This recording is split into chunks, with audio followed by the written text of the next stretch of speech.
Yeah, because I thought they're supposed to let you out. And then he didn't stop, he just came fucking clawing in. Do you know what I mean? You can't be going that fast in the left-hand lane.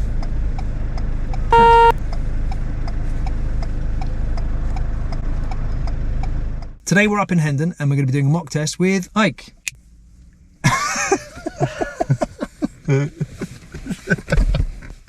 I was going to shank the chair. Oh, mate. Oh, no, I can't believe you're going to do what? I was going to shank the chair. Shank the chair? Shag. No, don't do that. The other way. Don't do that. Right, I'm going to get my mask on here. Yeah. Let's get on with this. Masks on. You right there? Yeah. You sure? Yeah. So shall I very briefly go over what we're going to be doing today? So the following will be a test of your driving ability. It's going to last approximately 35 to 40 minutes. We're going to take in all kind of road conditions. At all times, I'd like you to drive straight ahead unless I tell you to turn left or turn right, or unless road signs indicate otherwise. Yep. So officious. And if I need you to turn, I'll tell you in good time. Did I say that already? Yeah, sounds good. All right, okay. We're going to take in one manoeuvre. Yep. One reversing manoeuvre and possibly an emergency stop. Cool. Yep. And I'll be asking you some show me tell me questions as well. All right, so tell me how you would check that your brake lights were working. I'd get you to get out and earn some money, and I'd tap my brake lights and see if you You want me to make some money? No, to earn your money. And then see if they were actually working. So I haven't quite decided how I'm going to do this. So yes, I have very much decided how I'm going to be doing this video. Instead of going long content and giving you the entire mock test and then sort of giving you the result at the end, which is what a lot of other channels are doing out there, and they're doing it really, really well, what I'm going to do is I'm going to cut it down to all the little best bits. I'm going to give you some of the good stuff that he's doing. In fact, there's quite a lot of good stuff that he's doing, and I'm going to break down the things that he didn't do so well.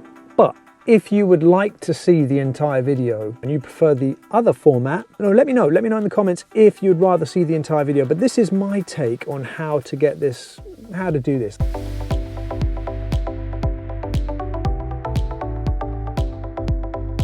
So the good stuff that Ike was doing well, the mirrors. When you're ready, yeah, drive on.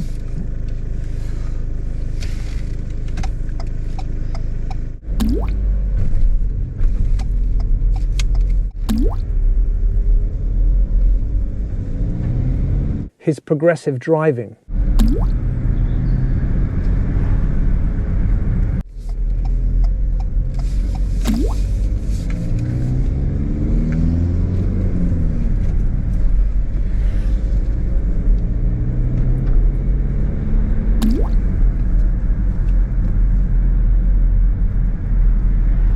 No hesitancy at the roundabouts.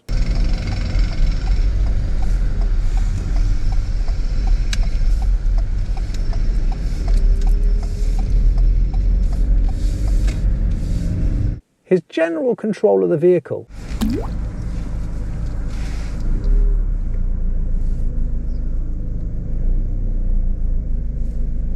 This was good.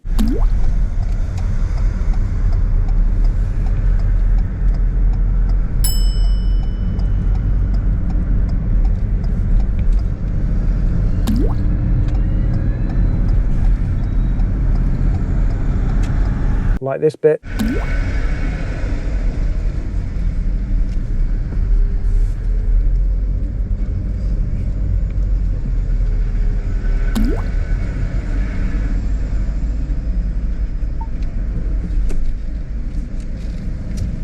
And here.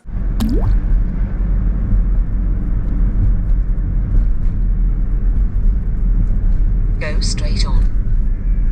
Lots of good stuff in there that I thought, should give him confidence. I mean, he's not a million miles away from where he needs to be. However, the stuff that he struggled with was speed. So I know I've complimented on one side that his progressive driving was good. I liked it. I like that acceleration. I like that getting moving. But at times his speed was a little bit too high. This in turn got him into trouble in a few places. So when he was going past the roadworks,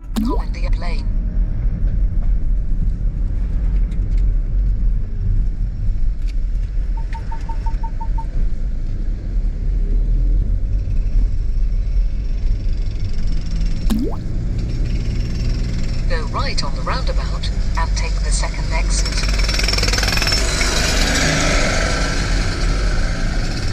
So if there are only a set of cones that are protecting workmen on the street, and you're going through even just 3, 4, 5 miles an hour too fast, how would you feel if you were standing on the street and a car came past you like that? When he was entering all the tight situations going downhill, he kept his speed up probably a little bit too high.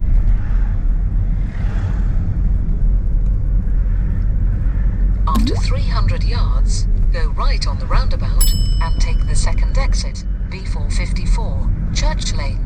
His road positioning on what he called the country lanes. Now, I know if you're living out in the country, those are not country lanes, but for him, having done most of his training up in central London, those were definitely country lanes. Then, turn right.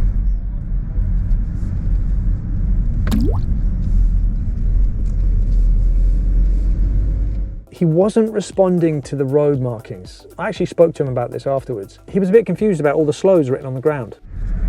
Turn right, then turn left. Okay, and now you'd be following the sat nav. Oh, okay.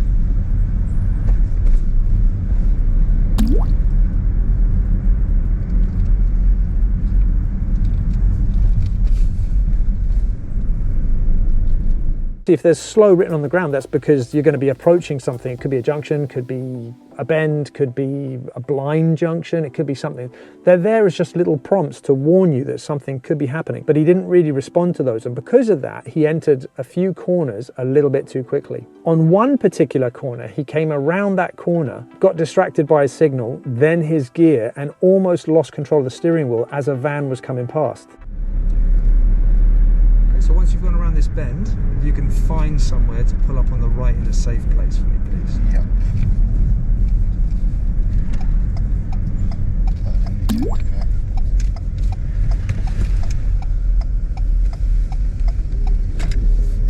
I was ready to deal with that pedal-wise, but it even took me a little bit by surprise. I wasn't expecting him to do that.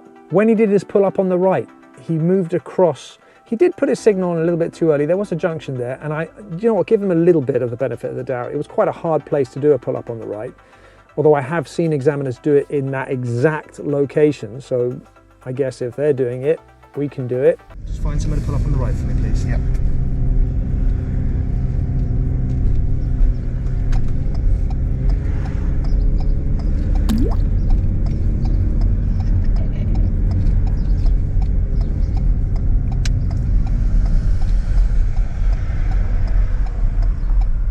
But he put his signal on a little bit too early. There was a junction there. However, that to me wasn't the problem. The problem wasn't that he put the signal on too early, because for me, his body language was clearly indicating he was not going to take that turn. But what he did do is he positioned all the way over to the right, and he went past that junction as if it wasn't there. If a car had been thinking about emerging from that junction and was approaching that junction, looking to the right, and was not expecting him to be coming down on the other side of the road, could be a bit dicey. The rollback on the dual carriageway. I was just about to step in and then he caught it, but he travelled quite a distance. The biggest one was when he entered the dual carriageway and he didn't understand that he didn't have priority.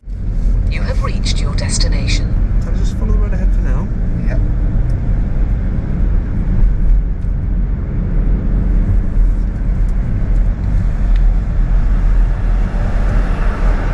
Just slow you down here, buddy. Yep. So you're about to go down into the dual carriageway, okay? Yeah. Alright, I'm going to give you back control of the car. I think he did overall really well. We're going to go and work on some of that stuff when we get back up to Hendon, and maybe we'll do another mock test and we'll see how he's progressed. But his biggest issue really for me was the speed. It was not reading the road markings, occasionally his road positioning, obviously that dual carriageway and the rollback on the dual carriageway. But overall, I thought he's doing really well, and it's a part of the learning process. Anyway, that's the end of this bit. Oh, I'm really bad at this. Call to action. If you like what you're seeing here, hit that like button. In fact, I'm going to do it now. Hit that like button if you like what you're seeing here, because it really, really helps the channel. If you want to subscribe, that'd be amazing. Obviously, watch the content. So, see you in the next one.